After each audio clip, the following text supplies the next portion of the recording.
noches, bienvenidos a Noticias 22, gracias por estar con nosotros, gracias por iniciar la semana en el noticiario cultural de la televisión mexicana. Qué gusto estar con mis compañeros Huemanzin Rodríguez y Laura Regis. Hola Laura Regis, en la interpretación de lengua de señas mexicana. Tenemos muchos contenidos. El 14 de febrero se conmemora el 190 aniversario luctuoso de Vicente Guerrero, político militar, figura clave de nuestra independencia, primer presidente afrodescendiente de México, y por ello les tenemos varias notas al respecto. También una entrevista con Elena Poniatowska en torno a su libro Paseo de la Reforma, que cumple 25 años, una novela sobre Amaya Chancel inspirada en Elena Garro. Bueno, Huemanzin, iniciamos con una muy triste noticia. Se va un grande a quien Le Monde llama hoy un griot moderno y quien se definía a sí mismo como una enciclopedia en tiempos de los hermanos Lumière. Platícanos, Huemanzin. Además tenemos un invitado que, pues, un gran compañero nuestro, un gran conocedor de la obra de este autor. Hola Laura, hola amigos de Noticias 22. Así es, hace algunos momentos se daba a conocer la noticia de que moría Jean-Claude Carrière. Gran guionista, enorme personaje, un tipo verdaderamente amable y generoso en su conversación, que estuvo muy vinculado con México y que ha dado a la cinematografía grandes obras. Y por ello está con nosotros, como bien anuncias, Laura, Leonardo García Tsao, un gran compañero de Canal 22, lo conocemos en este espacio prácticamente desde que nace la televisora, y que ha pasado por diferentes lugares del cine, entre ellos la Cineteca Nacional. ¿Cómo estás, Leonardo? Qué gusto saludarte. Muy bien, Huemanzin, gusto también el mío. Recuerdo tu paso por Cineteca Nacional porque justo en 1997, cuando estábamos celebrando 100 años de nacimiento de Luis Buñuel con varias cosas, una exposición en Bellas Artes, hubo un ciclo en Cineteca Nacional, tú dirigías la Cineteca en ese momento, y por supuesto ahí vimos grandes películas de Luis Buñuel, su última etapa. No la podemos pensar sin Jean-Claude Carrière, que no había hecho cine. Su primera película la hace justo con Luis Buñuel en los años 60, Diario íntimo de una recamarera. Exactamente. Sí, las últimas películas, las 6 últimas películas de Buñuel, excepto Tristana, que esa la escribió Julio Alejandro con Buñuel, fueron coescritas con Jean-Claude Carrière, ¿no?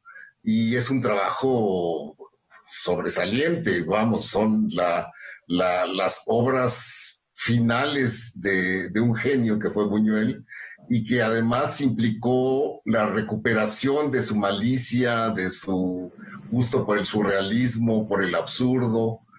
Digo, eso ya se veía en algunas películas mexicanas como El Ángel Exterminador, pero florecería totalmente en estas 6 películas que son Diario íntimo de una recamarera, Bella de día, La Vía Láctea, El fantasma de la libertad. Antes Discreto encanto de la burguesía, El fantasma de la libertad y Ese oscuro objeto del deseo. Así es, su última película de 1977 de Luis Buñuel. Hay algo que quiero asociar también con Luis Buñuel para continuar con Jean-Claude Carrière, porque Luis Buñuel, que acá está un muy bonito libro de Tomás Pérez Turren y Pepe de la Colina, que es una entrevista muy larga, película por película, que le hacen a Luis Buñuel, y ahí es donde dicen que es la primera película que escribe Jean-Claude Carrière, es justo con Luis Buñuel. Pero están también estos escritos en Páginas de espuma, el prólogo de Jean-Claude Carrière, quien, por cierto, escribió las memorias de Luis Buñuel. Luis Buñuel se les fue dictando, y Jean-Claude Carrière es el que redacta el único libro firmado por Buñuel, Mi último suspiro. Exacto. Decía Buñuel que él no era escritor, el que era escritor era Jean-Claude Carrière. Así lo dijo, ¿no? En una frase muy célebre. Dijo, yo no soy escritor, pero el que es escritor es mi amigo y colega Jean-Claude Carrière, ¿no? Entonces, bueno, después de Luis Buñuel, sigue trabajando Jean-Claude Carrière en el cine, y hay un momento importante cuando viene a México con Louis Malle, con Viva María. Sí, exacto. Fue muy prolífico, fue un guionista. Realmente el Internet Movie Database cuenta 149 guiones. Es una barbaridad, o sea, es que trabajó 6 décadas. 6 décadas, desde el 60, de los años 60, hasta su última película, que es La sal de las lágrimas, de Philippe Garrel, que no se ha visto en México, pero que sin duda será algo interesante, ¿no? Ver la última colaboración de Carrière, ¿no? En México, justo después de este trabajo con Louis Malle, bueno, no, antes de Viva María, recorre en un sedán junto con Volker Schlundorf, entonces asistente de Louis Malle, recorre en México buscando locaciones, y eso después deviene en una colaboración que se convierte en El tambor de Hojalata con Volker Schlundorf, su primera película. Así es. Y no de Schlundorf, sino... De Schlundorf, sí. No es su primera película, ella había hecho otras antes, pero es su película más importante, yo diría, y curiosamente mañana se exhibe aquí en Canal 22, cosa que yo ya había anunciado la semana pasada, y me equivoqué de día, pero es mañana martes a las 10:30 de la noche que pasa.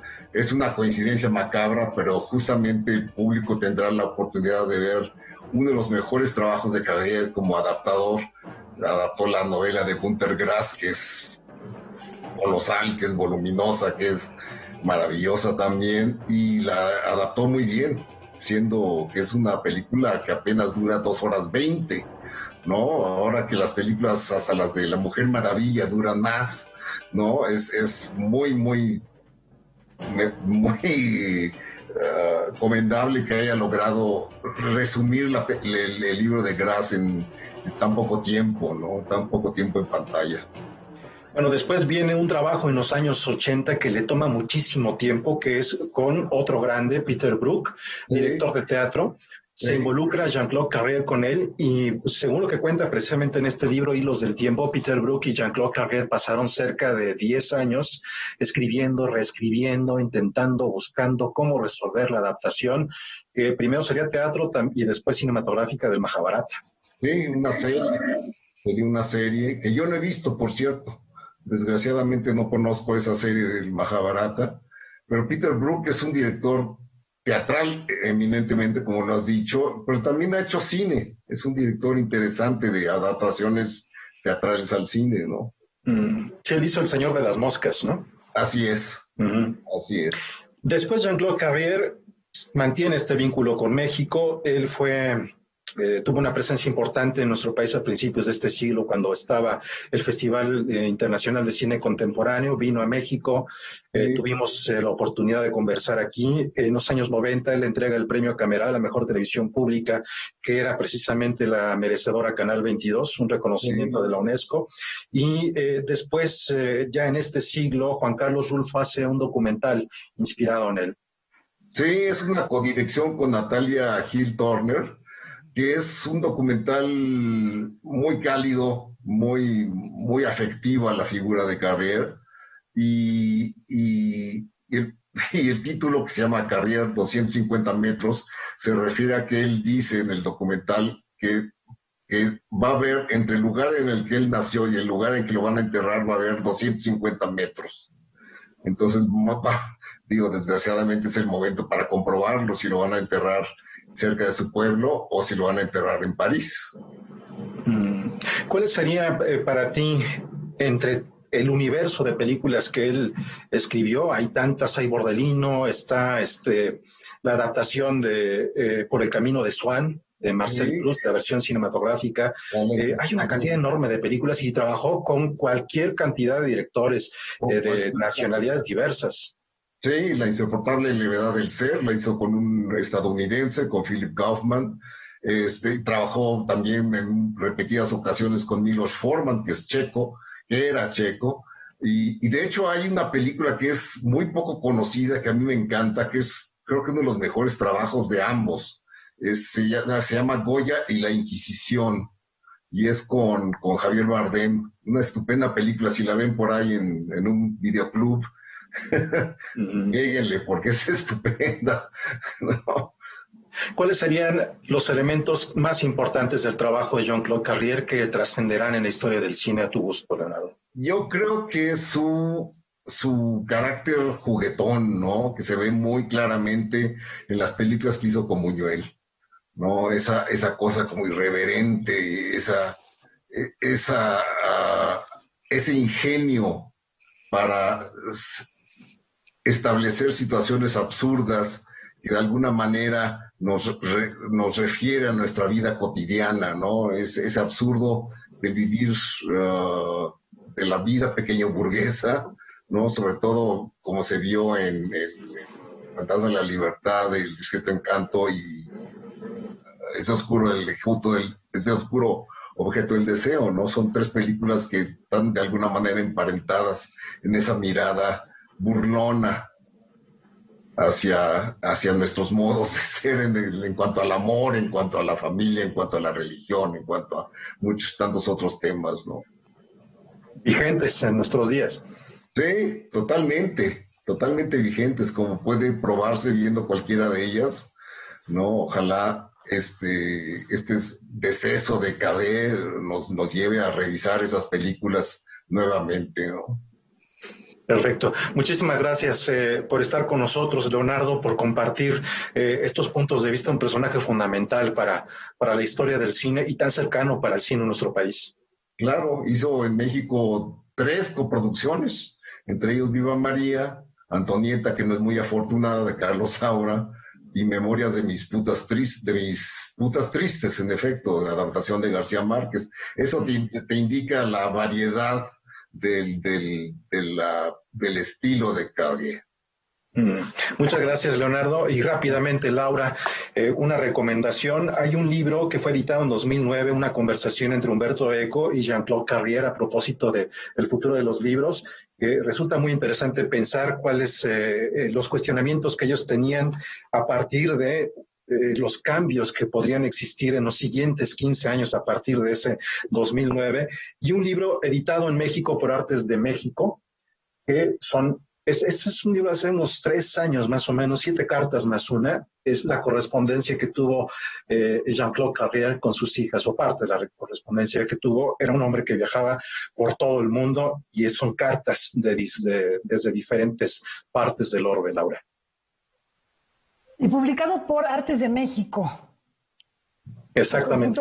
En conjunto con la UNAM, si no me equivoco, un libro realmente muy bello y bueno, como Leonardo ya nos platicaba, es un abanico el que atraviesa. Él publica muy joven una primera novela que es Le Feignant, como el holgazán, y él, bueno, todo esto lo traducía en siempre un buen humor. Decía que había que divertirse, que pasarla bien, y era capaz de escribir desde esto, Le Feignant, hasta hacer la famosa película, una película con Gerard Depardieu, Danton, que habla de la época tremenda, del terror, de la guillotina en Francia. En fin, creo que seguirá siendo recordado, y como bien mencionaron ambos, con una relación importante en nuestro país. Vamos a una pausa. Antes les recordamos que tenemos el tambor de Hojalata con la dirección de Volker Schlondorf, con una novela de Günter Grass, un guión de Jean-Claude Carrière, que pues es una obra totalmente redonda que va a presentar Canal 22 mañana martes, 10:30 de la noche. No se la pierdan. Ya se los hemos estado diciendo desde la semana pasada, pero ahora más que nunca regresar al gran legado de Jean-Claude Carrière. Tenemos una pausa, volvemos enseguida.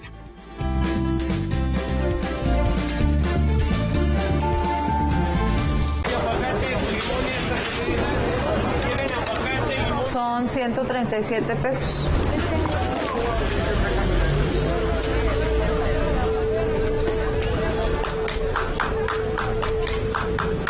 Son 137 pesos.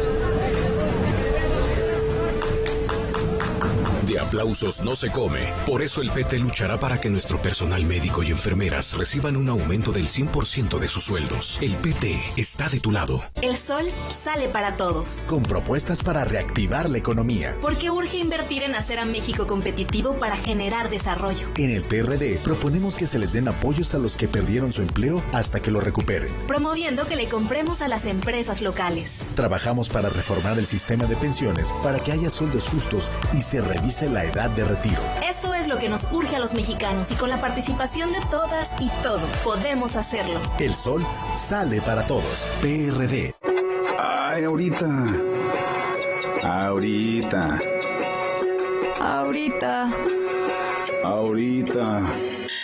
Ahora. No dejes al último lo que puedes hacer ahora. Para votar en las elecciones más grandes de la historia tienes que tener tu INE actualizada. Tramítala o actualízala. El último día es el 10 de febrero de 2021. Te vamos a cuidar. Ven con cubrebocas. Contamos todas, contamos todos. INE.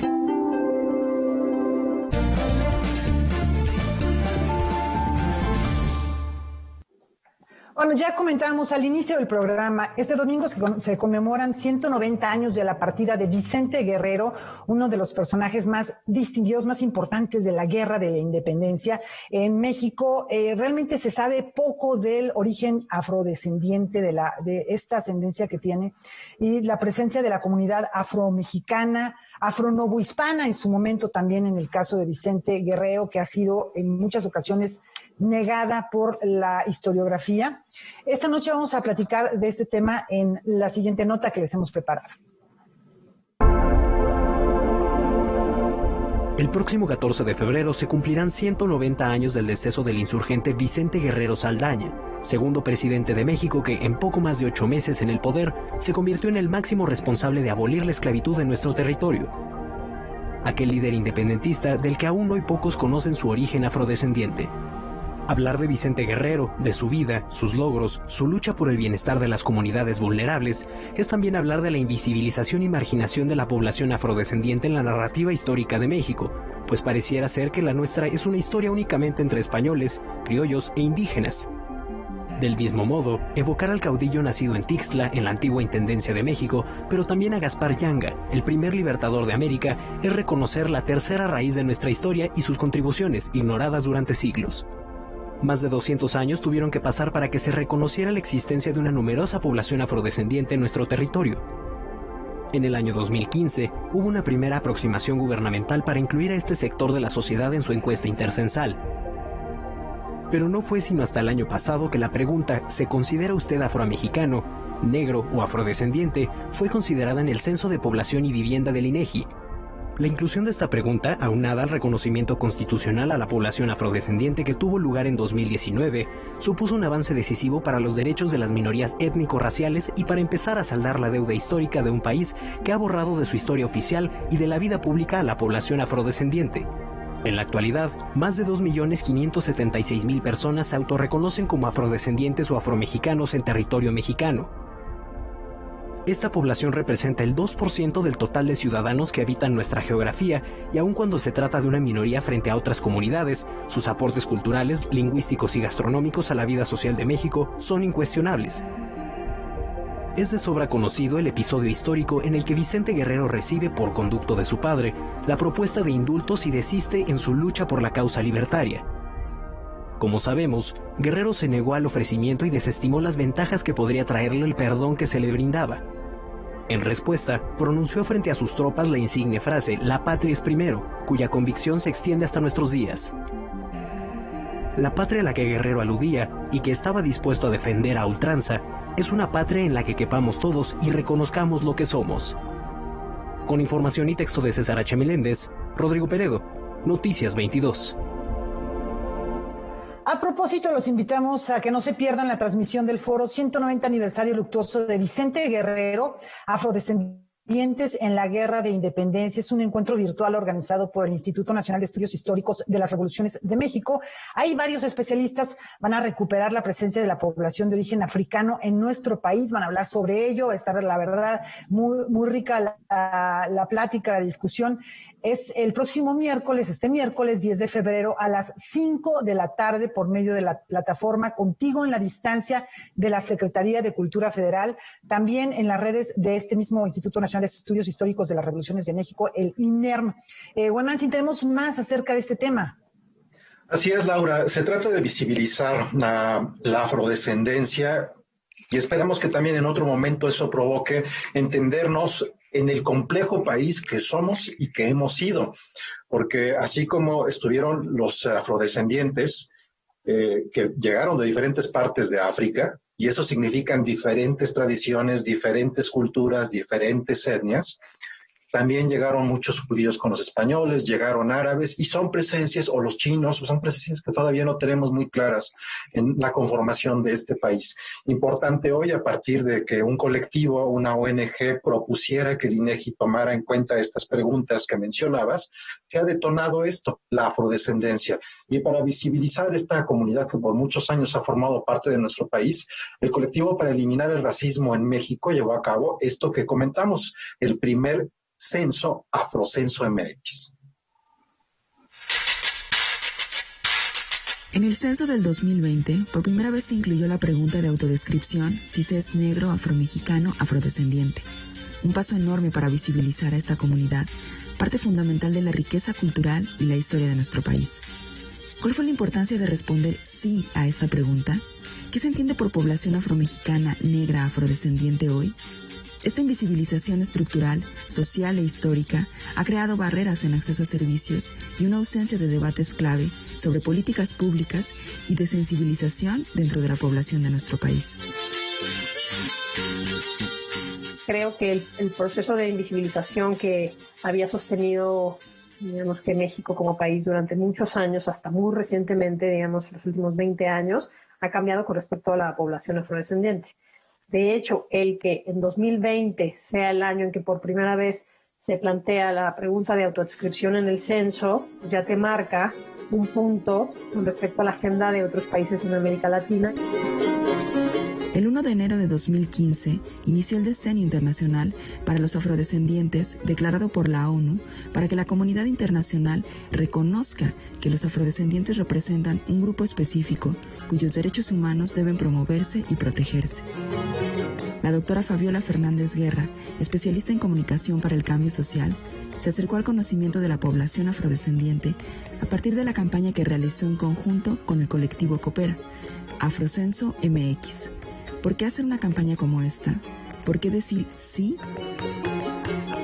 En México existe un racismo estructural que afecta a todo el mundo, pero específicamente a la población indígena, a todo el mundo, a la población indígena y a la población afrodescendiente. Hay todo un tema de políticas públicas a implementarse, que esto también era muy interesante de ver los resultados del censo, y una de las motivaciones para por qué tenían que responder afirmativamente es eso, para a partir de conocer la población poder pensar en políticas públicas, poder pensar en medidas que se hayan tomado en otras latitudes.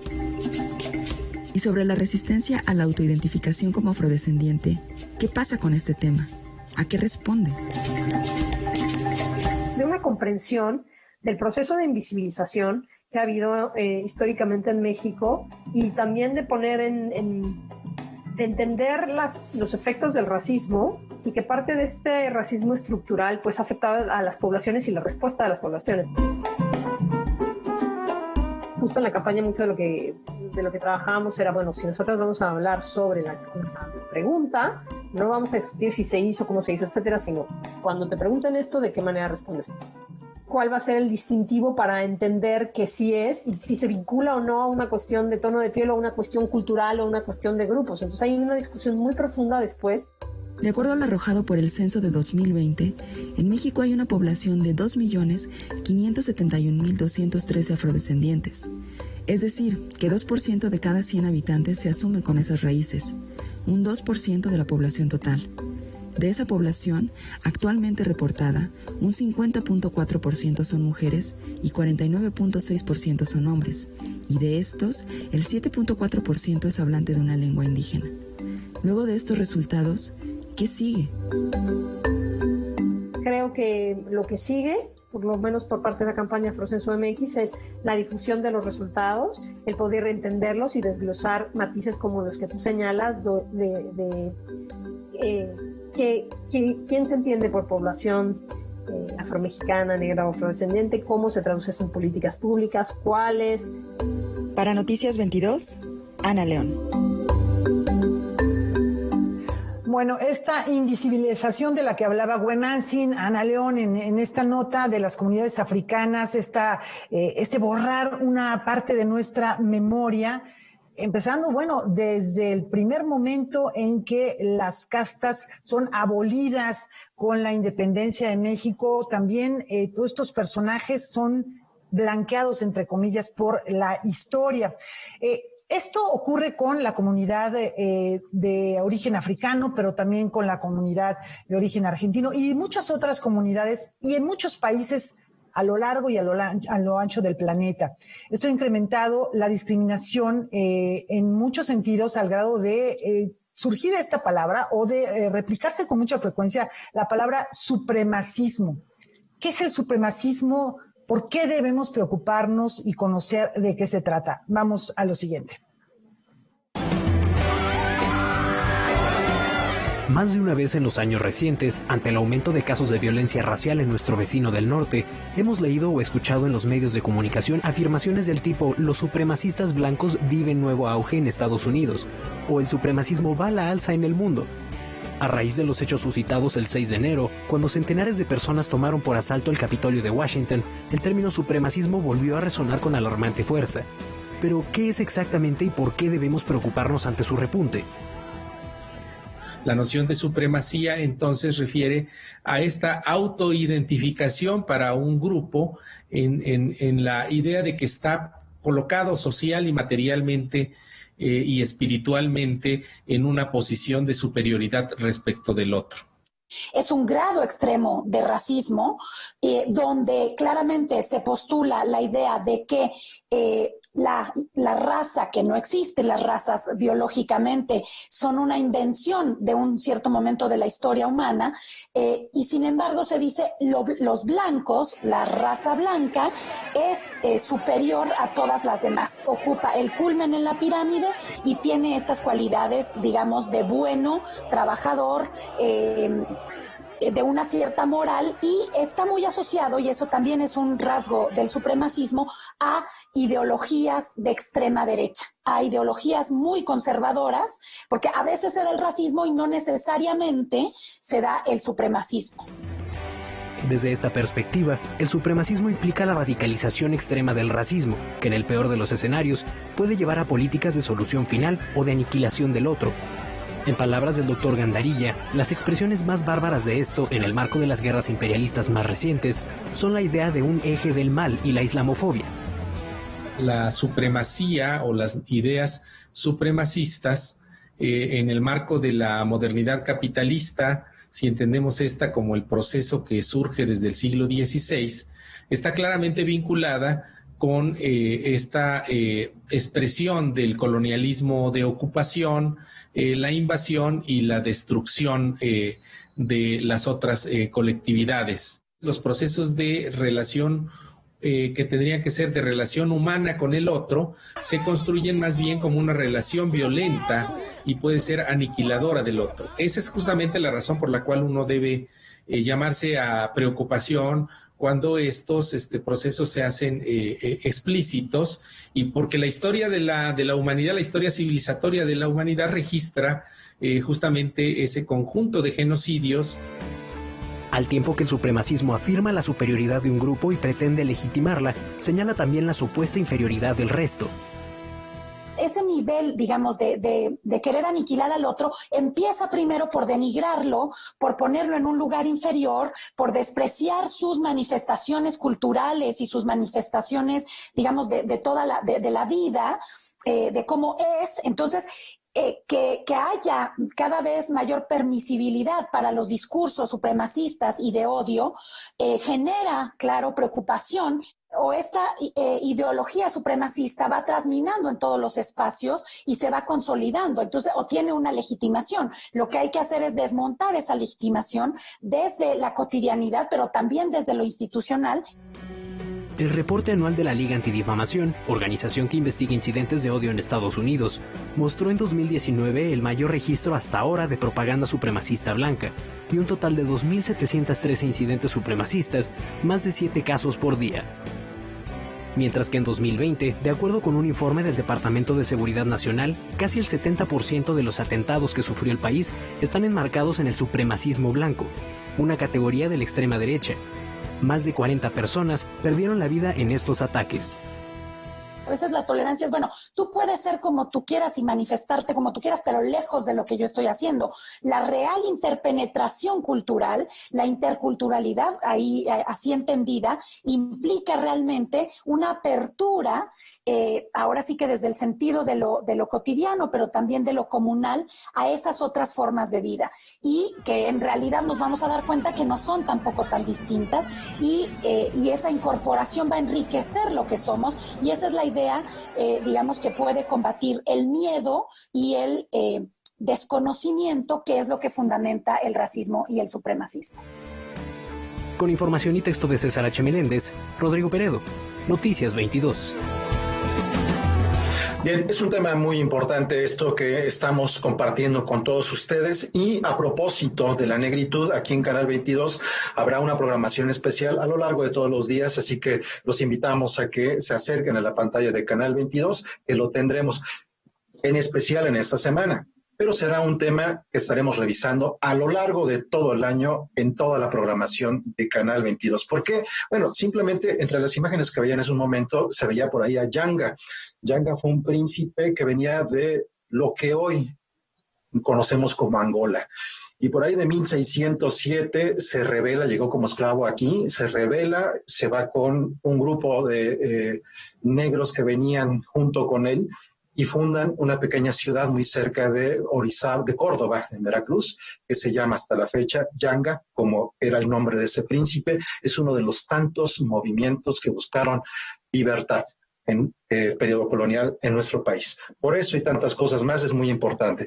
Y hoy, a propósito de ello, terminando este espacio informativo Canal 22, los invitamos a que se quede en la señal de esta televisora, porque en Debate 22 con Javier Aranda Luna, esta noche va a recibir a la actriz y pedagoga Marisol Castillo y al dramaturgo y gestor cultural Jaime Chabot para hablar sobre la negritud en México.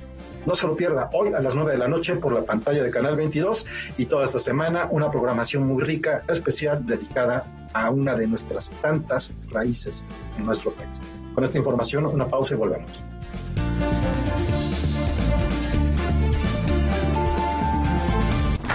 Hashtag Paremos el calentamiento global. Hashtag Acceso universal a la educación. Hashtag Discapacidad. Hashtag Todos los derechos para todas las personas. Hashtag Nos y Nosotras. Hashtag Paridad de género. Haz que tu voz se escuche. Participa. Este 6 de junio toma tu cubrebocas y sal a votar. Hashtag Mi voto sale y vale. INE. En 2018 ofrecimos transformar la basura en energía, permiso laboral para asistir a reuniones escolares, impartir educación contra el bullying y que las empresas permitan el trabajo en casa. Todas estas propuestas ya son ley. En el Partido Verde estamos trabajando en nuevas propuestas para superar la crisis económica y de salud, para detener la violencia contra las mujeres y para vivir con más seguridad. Juntos podemos cambiar nuestra realidad. Partido Verde. Hemos estado en semáforo rojo casi todo el año. Y aunque sabemos que ha sido un año lleno de problemas y retos, es momento de seguir adelante. En RSP nos identificamos con las mexicanas y los mexicanos que siempre tienen el semáforo verde para ingeniárselas y salir adelante. Nosotros somos una red ciudadana progresista que, como a ti, nada nos detendrá para llevar a México adelante. RSP, súmate a la red progresista y vamos juntos adelante. Entra a redesocialesprogresistas.org.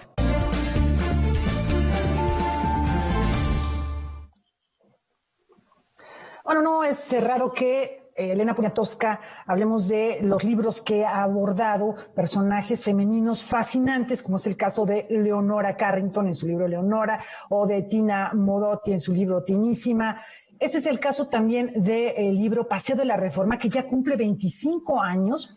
Está inspirado en una mujer extraordinaria, en Elena Garro. Vamos a ver cómo se está celebrando este libro, y hay que sobre todo regresar a él, leerlo por primera vez y no soltar las publicaciones de Elena Poniatowska en torno a estas mujeres extraordinarias. Vamos a ver más. El accidente que sufre Ashby Egbert, miembro de la alta burguesía mexicana, lo conduce a un hospital público. Ahí enfrentará una realidad que desconoce y que lo transformará. Posteriormente, conocerá en la esfera de la literatura y la intelectualidad a Amaya Chazelle en este viaje de transformación. Esos personajes que habitan las páginas de Paseo de la Reforma están inspirados en el romance que tuvieron el aristócrata Archibald Burns y la escritora Elena Garro. Es la trama de este libro de Elena Poniatowska, que es reeditado a 25 años de su publicación. Elena Poniatowska también se reconoce en estas páginas. También puede estar basado en mis propias experiencias, porque yo también tuve una situación de privilegio, fui una niña bien, y cuando me escribió un preso que estaba en el Palacio Negro de Lecumberri, que si no iba yo a visitarlo, porque además él quería montar obras de teatro en la cárcel, pues también era una situación un poco semejante, y yo respondí a sus cartas y fui al Palacio Negro de Lecumberri, y entonces conocí, bueno, a través de las rejas, la situación de los presos, y que fue un descubrimiento de un mundo al que jamás habría tenido acceso. Aunque este encuentro con la realidad mexicana, reconoce la escritora, también se lo debe al periodismo. Yo pude descubrir el primer piso de México gracias al periodismo y gracias a las múltiples entrevistas que hacía yo, y también gracias al apoyo de un grabador, Alberto Beltrán, con quien hice un libro que se llamó Todo empezó el domingo, que era solamente conocer los paseos de los más pobres los domingos, incluso, por ejemplo, los de las muchachas que estaban al servicio de las casas. Elena Poniatowska captura en la ficción el verdadero carácter de Elena Garro, según lo reconoció el connotado cronista Carlos Monsiváis. Paseo de la Reforma, a mí le puedo decir un comentario de Carlos Monsiváis que me dio muchísimo gusto, porque me dijo: después de leer tu libro, siento que conozco mucho mejor a Elena Garro. Y él la conoció marchando por el Paseo de la Reforma en una defensa del francés Régis Debray, el que se fue a Cuba a defender a Fidel. La edición de 25 aniversario de Paseo de la Reforma aparece bajo el sello Alfaguara. Noticias 22, Víctor Gaspar. Y ahora vamos con artes plásticas. Mañana, martes 9 de febrero, la Universidad del Claustro de Sor Juana inaugurará la muestra Esperanza, un proyecto que retrata la cotidianidad de la pandemia que nos aqueja.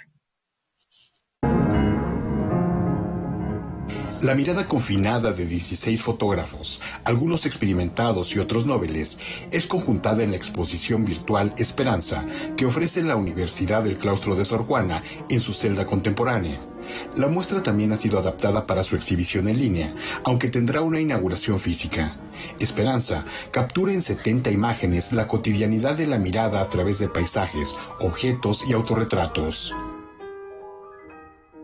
Y hay gente que salió, por ejemplo, hay un chico que me impresionó mucho que se llama Olmo Ayala, ¿no? Que salió a fotografiar la pandemia. Sus fotos es la gente, la miseria, la felicidad de los niños, etcétera. Me llamó mucho la atención que, bueno, no me llamó, sino es de notar que muchos fotógrafos hicieron autorretratos, ¿no? Que nunca habían hecho. Hay fotógrafos que nunca habían expuesto. Y que me gustó llamarlos porque es una mirada fresca, interesante. Rogelio Cuellar, Javier Hinojosa, Lourdes Almeida, Juan San Juan Rebollar, Brian Wood, Natalia Alonso, Andrés de la Cruz y Cecilia Rodarte son algunos de los fotógrafos participantes. La misma Moramay Curi también ofrece parte de su trabajo en esta muestra. Yo hice unos retratos en el baño cuando peor me sentía, son autorretratos en el espejo, ¿no? Y es esta parte oscura de verte, de mirarte de pronto envejecer, ¿no?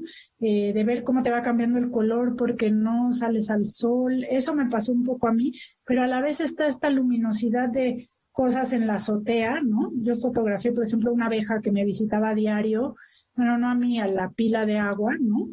Y es esta brillantez en cosas que nunca habíamos fotografiado. Esperanza combina imágenes en color y blanco y negro, valiéndose de múltiples planteamientos en torno al acto fotográfico. Y también tenemos de invitado al maestro Antonio Martorell, que es un artista plástico puertorriqueño, ¿no? Que celebramos justo en Inundación Castalida sus 80 años hace poco tiempo, ¿no? Y él, por ejemplo, hizo una serie de retratos pandémicos extraordinarios. Él le pedía a la gente que le mandara fotos y los dibujaba en alfombras con acrílico, etcétera. Eso también, yo tengo fotos de las fotos de su trabajo y es un trabajo extraordinario. Eso es con unos colores brillantísimos. La exposición fotográfica Esperanza será inaugurada en una ceremonia restringida que será transmitida por la página de Facebook de Difusión Cultural de la Universidad del Claustro de Sor Juana el martes 9 de enero a las 19 horas y en donde también se podrá disfrutar la muestra. Noticias 22, Víctor Gaspar. El Centro Cultural Helénico tiene un programa académico muy diverso, muy accesible. Hay talleres, hay residencias artísticas, esto a lo largo de todo el 2021. Vamos a ver algunas de las novedades que nos ofrece. Con el propósito de impulsar el desarrollo académico de los estudiantes y profesionales de las artes escénicas, el Centro Cultural Helénico arrancó su programa de talleres y residencias artísticas. Son muchísimos talleres, o sea, vamos a seguir los talleres que ya teníamos de dirección, de dramaturgia, de cabaret, de producción. En colaboración con el Centro Nacional de las Artes, ofrecerá 3 cursos en línea: el ABC de la producción, dirección de escena de espectáculos en pequeño formato y la construcción de lo femenino en la dramaturgia contemporánea.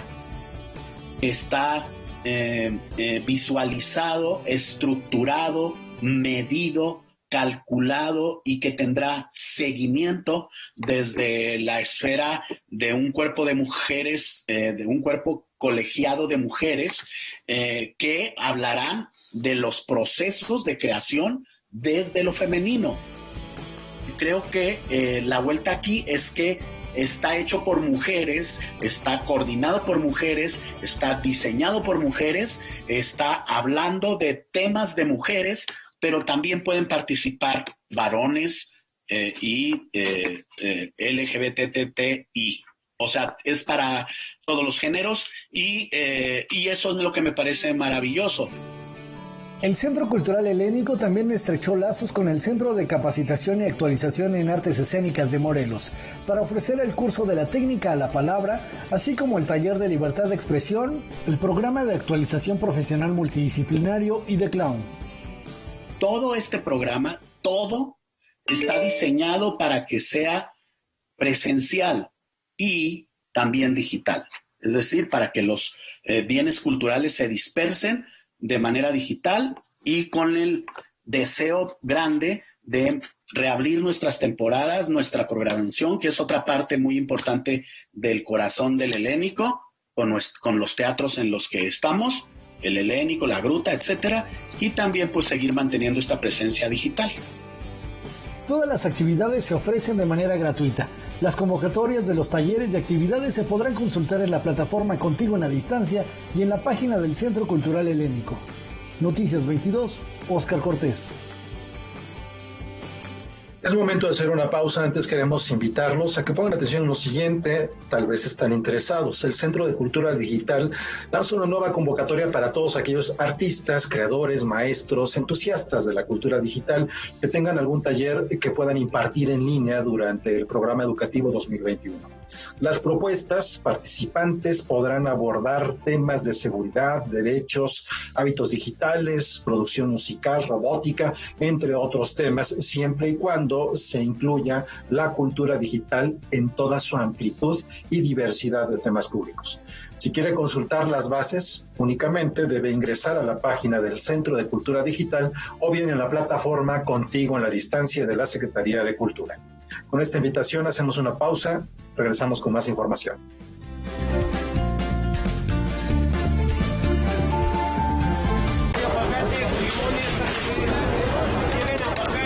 Son 137 pesos.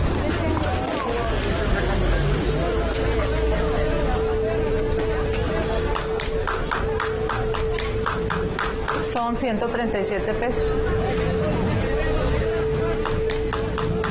De aplausos no se come. Por eso el PT luchará para que nuestro personal médico y enfermeras reciban un aumento del 100% de sus sueldos. El PT está de tu lado. Canal 22 es arte, conocimiento, diversidad, imaginación, opinión, pluralidad,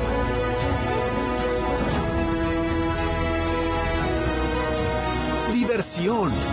La revista Telemundo Cine posicionó a Canal 22 como el canal de televisión abierta de mayor preferencia por los líderes de la industria audiovisual en México. Asimismo, el Reuters Institute de la Universidad de Oxford, Inglaterra, ubicó a Canal 22 como la televisora más confiable del país. Anúnciate y sé parte de la comunidad de Canal 22. Comercial @canal22.org.mx.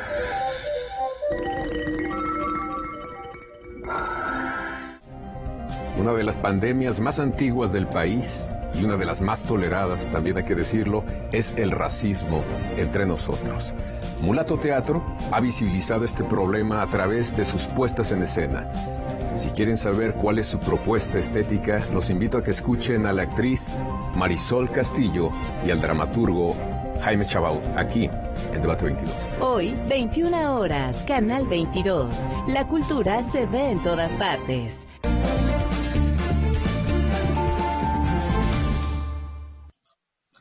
Hoy se conmemora el Día Internacional de la Epilepsia y esto es con el fin de promover la investigación, realizar campañas, educar sobre este trastorno en muchas comunidades. Por ejemplo, las comunidades indígenas de nuestro país que no tienen acceso a la información para tratar esta condición, no hay una traducción de los conceptos clínicos a sus lenguas.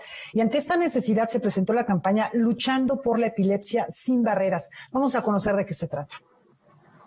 Se estima que en México 2 millones de personas viven con epilepsia, trastorno neurológico que por su frecuencia y trascendencia constituye un problema de salud pública. De estos 2 millones, ¿cuántos pertenecen a pueblos indígenas y qué se está haciendo para promover el conocimiento y desmitificación de esta enfermedad entre esas comunidades? El censo que se levantó por el INEGI en el 2020 nos da información actualizada sobre la población que se expresa en una lengua indígena y esta asciende al 11%, 11.7%. Entonces es bastante población que desafortunadamente todavía tiene que batallar con estos conceptos que incluso, como se comentaron en español, son difíciles de entender, difíciles de transmitir y todavía con el hecho de que pues es una enfermedad estigmatizante. En el marco del Día Internacional de la Epilepsia, celebrado anualmente el segundo lunes de febrero, se presentó de forma virtual la campaña Luchando por la Epilepsia sin Barreras, la cual ofrece material médico accesible en 4 de las lenguas originarias más habladas en el país: náhuatl, maya, mixteco, tzeltal. La campaña Luchando contra la Epilepsia sin Barreras surge como una iniciativa del capítulo mexicano de la Liga contra la Epilepsia, Camelice, y en su sección juvenil 10. Ubicando la necesidad de difundir información a las comunidades indígenas en su propia lengua. El primer paso fue seleccionar la información que queríamos nosotros transmitir y una vez hecho esto, poder ver en un lenguaje adecuado para poder llegar a todas las personas que queríamos dirigirlo. Es así como poco a poco se reúnen personas al equipo y entre estas alianzas tenemos a Armstrong Laboratorios y nuestro primer acercamiento con el Instituto Nacional de Lenguas Indígenas, INALI, donde nos sirvieron de muchísimo apoyo.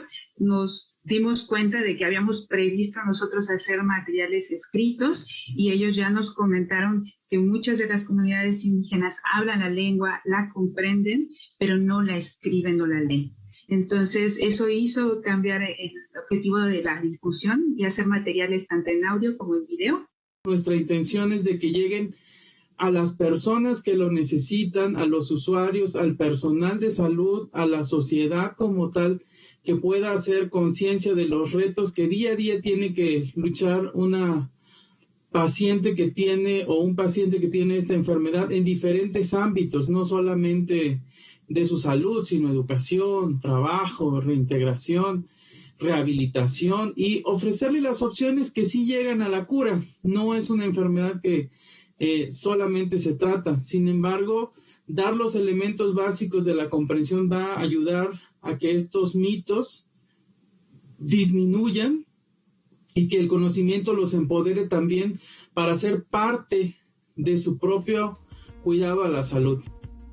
Como parte de la presentación de la campaña, las instituciones involucradas, incluido el Instituto Nacional de Lenguas Indígenas, llevaron a cabo la firma simbólica de la Carta de Intención para el fortalecimiento del proyecto Luchando por la Epilepsia Sin Barreras, que reafirma el compromiso de darle continuidad y profundizar su difusión. Con información y texto de César H. Meléndez, Rodrigo Peredo, Noticias 22. Y vamos ahora con la programación en línea de Alas y Raíces, que ya está de regreso. La Coordinación Nacional de Desarrollo Infantil nos comparte algunas de las sorpresas para este 2021. Las actividades con las que vamos a arrancar ahora son en buena parte continuidad de lo que se ha venido haciendo el año pasado, tanto con primera infancia, con jóvenes, con edad escolar, y también pues algunas nuevas líneas también que estamos ahorita trabajando para ofrecer muy pronto también en otras disciplinas de las que normalmente hemos trabajado. Pero lo que va a iniciar esta semana pues es en buena parte continuidad de lo que se vino haciendo el año pasado.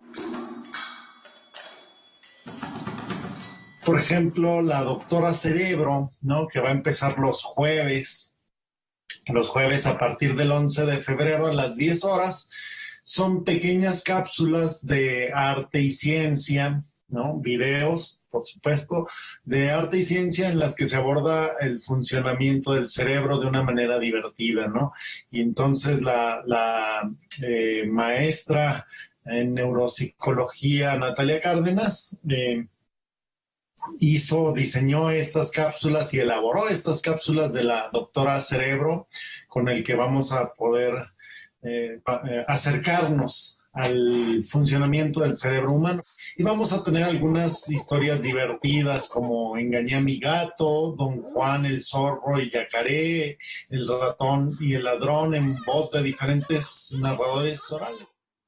Ven, más cerca, ven.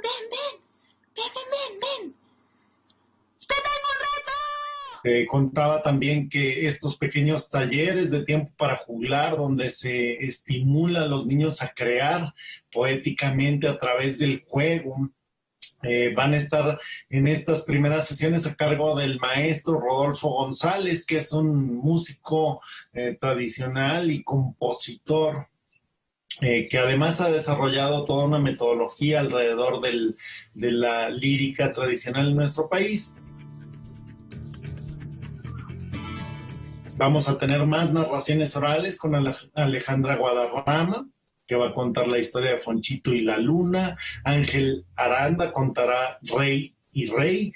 Y el cuentacuentos Aníbal Hoyos narrará la historia de un gran amor en Cuentan los Totonacas, la leyenda de la vainilla.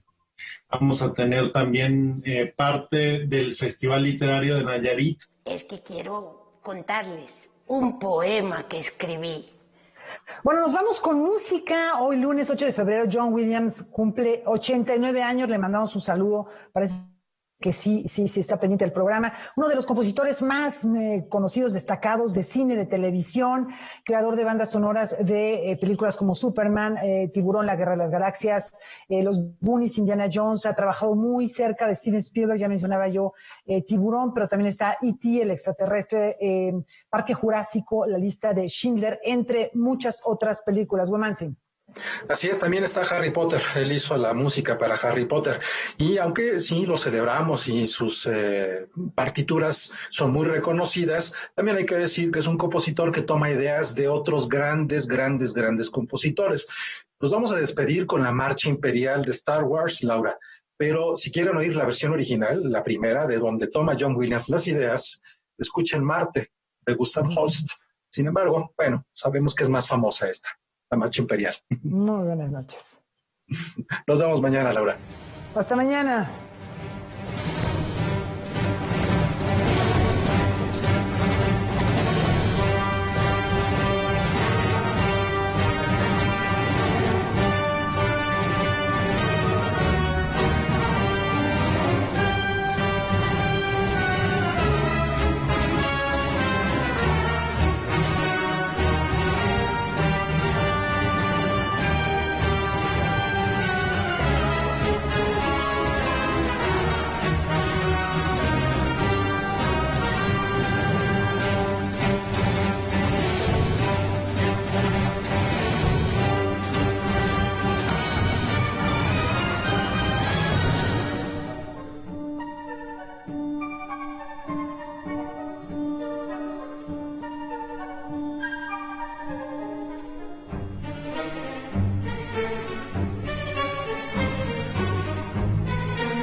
Tanguy, artista estadounidense de origen francés.